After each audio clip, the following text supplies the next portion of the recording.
Hey, welcome to the information video about critical thinking. In this video, 4 topics will be discussed. The first one is, what is critical thinking? The second one is, how is critical thinking measured? The third one is examples of critical thinking. And last but not least, some helpful advice. 1. What is critical thinking? Critical thinking is a term that has been reasonably unclear till this very day. To make it clearer, this video is based on the 4 components of the Hirayama and Kusume's critical thinking skill, also known as the CT-HK questionnaire. The components are 1. Logical reasoning, 2. Curiosity, 3. Objectivity, and 4. Seeking evidence. 2. How is critical thinking measured? At university, teachers mainly look at curiosity and involvement of students in their lessons.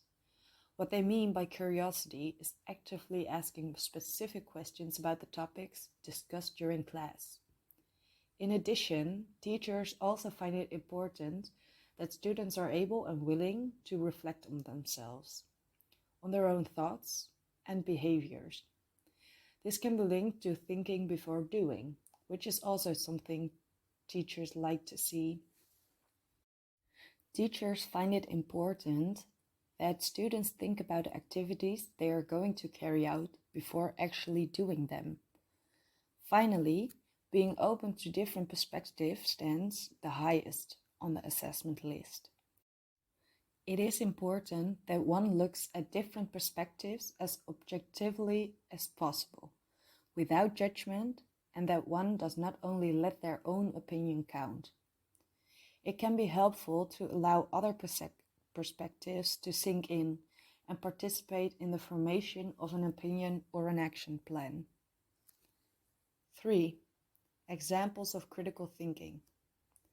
In the CT-HK questionnaire, there are statements of which the person completing it must indicate whether he fully agrees, is neutral, disagrees, or completely agrees. An example of logical reasoning is trying to provide logical explanations so that everyone can understand your intentions and possibly agree with you. This may be necessary when someone has misunderstood certain instructions and is executing them incorrectly. The instructor may then wonder what that person is doing.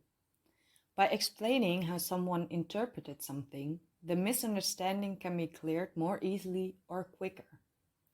Another example is when someone has a habit that is less normal for others. For example, in the Netherlands, it is neat to arrive at appointments on the time that is scheduled, or rather a little too early. People in the Netherlands find this a token of appreciation for other people's time. In Venezuela, it is impolite to arrive too early or on time. They see this as an eagerness. Thus, both ways can be explained by logical explanations and reasoning. An example of curiosity is being interested in people with ideas other than your own. This can occur when a solution is sought for a problem and people propose different solutions. In such a situation, it is helpful to be open-minded towards other people's opinions. An example of objectivity is trying to think from different perspectives and not be limited in that. The opposite of objectivity is subjectivity. Subjectivity is about opinions, where objectivity is about weighing up facts. For example, if there is a disagreement during an assignment, it may be useful to have someone who is willing to listen to both parties and then come up with a solution without his or her own opinion.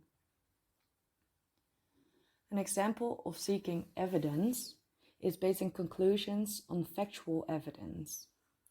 When looking for evidence, it is important to gain factual knowledge before reaching a conclusion. This is also important during classes in school.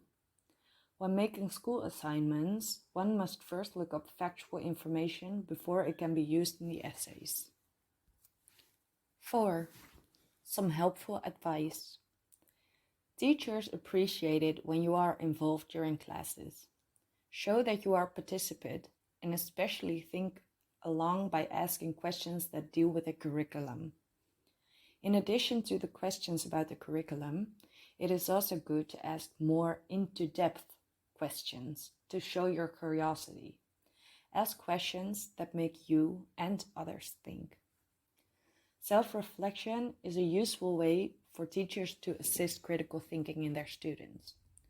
Show that you can do this. Look at the things that went well, things that could be improved, and how you will do things differently next time. And finally, just do it. Critical thinking is something that can be practiced. Action and awareness are important in this case. Thank you for watching, and hopefully you will think critically about this video as well. Bye!